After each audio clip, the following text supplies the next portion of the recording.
wherein consists the sinfulness of that estate whereinto man fell.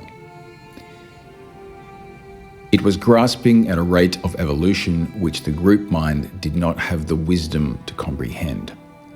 A lack of discernment led to a subjective interpretation of what the Lizzies were offering humanity, believing the illusion of what was presented instead of seeing the truth of what was intended.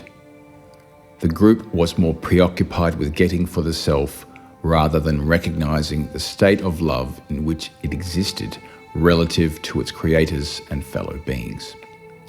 These qualities fell on the STS side of the expression of the dualities, which for an STO group constituted a grave sin, facilitating the intrusion of evil, which had to be balanced through suffering.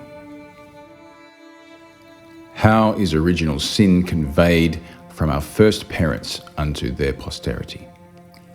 Just prior to the fall, the human group mind had begun to resonate with certain STS aspects of the duality. A more narcissistic pattern was already being established purely by choice.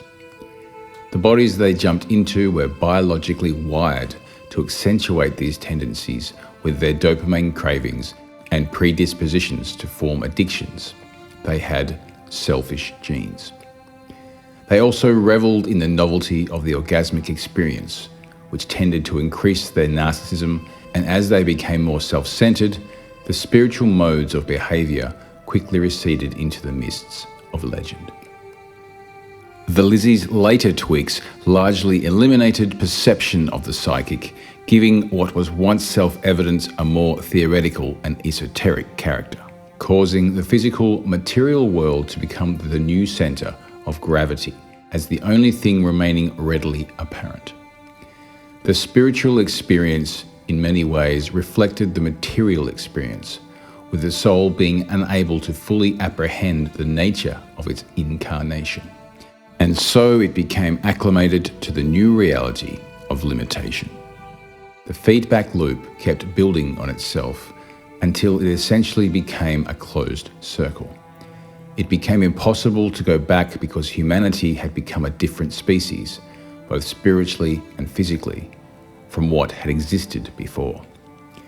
After the modifications to the biological form were largely settled, the conditions of original sin were merely perpetuated through the well-documented process of meiosis and fertilization, also known as sexual reproduction. In the final analysis, original sin is not so much a spiritual damnation as it is a tacit acceptance of limitation, and it is the choice and responsibility of each individual to be the architect of their own salvation over many lifetimes. Another point to consider is that this state of affairs is not sinful at all to the STS polarity, and in fact represents a sort of heaven to those wishing to hone their knowledge of manipulation and subjugation in a bid to become a conquistador of the 4D realms.